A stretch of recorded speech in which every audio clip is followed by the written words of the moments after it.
বাগানে ভালো দিনে এসেছি, হারভেস্ট করা চলছে। অনেক কিছু প্রশ্নের আজকে উত্তর মানুষের দেয়া যাবে। অনেক মানুষের প্রশ্ন থাকে, বাজারে বিক্রি করা যাবে তো, কেমন দাম পাওয়া যাবে, লাভ হবে তো, এই সমস্ত কিছু প্রশ্নের আজকে আমরা আপনার থেকে উত্তর নেব। প্রথমেই জানতে চাইবো আপনার নাম আর আমরা কোথায় রয়েছি। নমস্কার, আমি বিপুল বিশ্বাস, ভিলেজ পোস্ট ইটাবাড়িয়া, থানা হাসখালী, জেলা নদিয়া, এবং ওয়েস্ট বেঙ্গল। আমাদের নদিয়া ডিস্ট্রিক্টের যে পুরনো মালটা বাগানগুলো রয়েছে তার মধ্যে অন্যতম বিপুল বাবুর এই বাগান। কত দিনের? এটা 5 বছর ক্রস করলো। আচ্ছা, 5 বছর ক্রস করলো আপনার বাগান। মানে আমাদের এলাকায় সর্বপ্রথম আপনার বাগানটা। সারা পশ্চিম বাংলায় 5টা বাগানের মধ্যে প্রথম বাগান এটা একটা। আচ্ছা, এই মালটা বাগান। হ্যাঁ।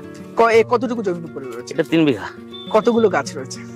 এখানে গাছ আছে 300 একটু কম। আচ্ছা, এবার যে হারভেস্ট করা হচ্ছে, কেমন প্রোডাকশন হয়েছে আপনার বাগানে গাছ প্রতি? এবার তো ব্যাপক ফলন হয়েছে, মানে বলার মতোই নয়। হ্যাঁ, এই 5 বছরের সর্বোচ্চ ফলন এই বছর হলো। এবছর?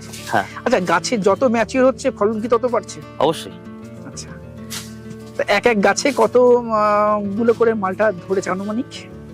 কোনো গাছে 100 কেজি, কোনো গাছে 120 কেজি, কোনো গাছে 80 কেজি। কেজিতে বিক্রি হচ্ছে?